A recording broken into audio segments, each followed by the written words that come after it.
What if the greatest feeling in the world was actually a lie?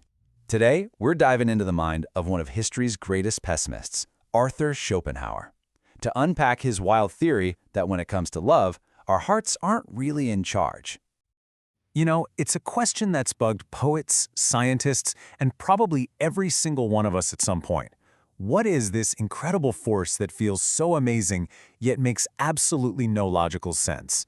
This pull that can make you feel whole one minute and completely shatter you the next. For most of us, we think we have the answer. It's the romantic dream, right? We're all taught that love is this super personal, emotional, almost spiritual thing. It's all about finding your soulmate, that one person who just gets you, someone to build a happy life with. And hey, it's a beautiful idea. But what if that whole comforting idea was just a cover story? That's where Arthur Schopenhauer comes in. He looked at this entire romantic ideal and basically said, nope, it's a grand, magnificent illusion. A beautiful lie we all tell ourselves. For Schopenhauer, love has nothing to do with our personal happiness. Not at all. He saw it as a cruel deception, a trick played on us by a force that's way bigger and a whole lot more impersonal than our feelings. And he did not mince words. This quote right here gets straight to the point of his whole theory. Love, romantic, passionate love, is a ruse, a clever con job designed by nature for a purpose that has absolutely nothing to do with you or finding your other half. So here's the fundamental clash in his thinking. We think love is this intimate, personal journey to find our own happiness. Schopenhauer says, no way. It's actually an impersonal biological machine designed for one thing and one thing only: keeping the human species going. All right, so if it's all a trick, who's the one pulling the strings? To really get Schopenhauer's blueprint for this whole deception, we have to meet the mastermind behind it all, a concept he called the will. Now, the will isn't a person or a god. Just think of it like the raw, fundamental energy of the universe. It's this blind, non-stop striving for life that's in every rock, every plant, every animal, and yeah, in us too. Its only goal is to keep going, to survive. And it could not care less about your individual feelings. So how does this big con actually work? Well, it plays out in about 4 steps. First, the will has its mission: make more people.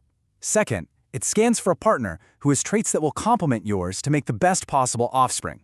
Third, to get you to do the work, it cooks up this powerful illusion we call personal love. And finally, you, totally swept up in this amazing feeling, act on it, becoming a pawn in the will's master plan without ever knowing it. And think about what we find attractive. Schopenhauer would say we're just running down the will's checklist. Beauty? That's just a signal for good health. Youth? That screams fertility. Health and strength? Good survival genes. Even finding someone with a personality that balances you out is, to the will, just about mixing and matching traits to create a more well-rounded kid. And this, right here, is the absolute heart of the deception. That magical, incredible, meant-to-be feeling of finding the one, that sense of cosmic destiny. To Schopenhauer, that's just the chemical reaction the will creates in your brain when it finds the perfect genetic match. It's not magic, it's just biology doing its job.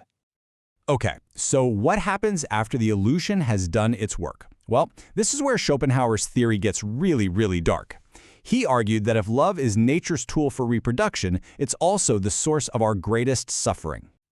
And that's a fair question, right? I mean, if this is all just a normal, natural process, why does it come with so much baggage? All the jealousy, the fighting, the soul-crushing heartbreak? And here is Schopenhauer's cold, hard answer.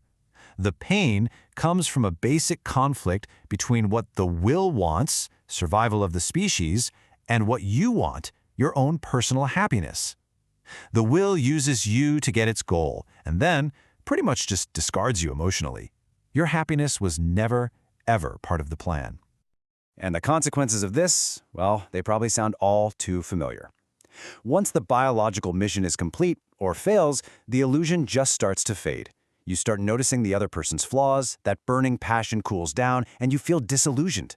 Jealousy pops up because the will is trying to protect its genetic investment, and eventually you're hit with the painful truth that the romantic dream you were sold has an expiration date. So, what are we supposed to do with such a bleak and depressing theory? Well, believe it or not, despite all the darkness, Schopenhauer's idea has left a pretty important legacy. Now, of course, his theory has its critics. I mean, plenty of people argue it's way too simplistic, that it totally ignores the deep emotional connection and companionship that defines so many relationships. Others say it's too deterministic, basically erasing free will. And yeah, it's overwhelmingly pessimistic, overlooking all the real joy and growth love can bring. But here's the crucial takeaway. For all its doom and gloom, Schopenhauer's theory was revolutionary. We're talking decades before Darwin, decades before evolutionary psychology became a thing. He was one of the very first major thinkers to connect love directly to biology and our instinct to survive. He was asking questions about how we choose mates and our unconscious drives that scientists are still exploring today. And so Schopenhauer leaves us with a really unsettling question. The next time you feel that incredible spark, you have to ask yourself, is that really your choice, or are you just playing your part in a beautiful, ancient illusion?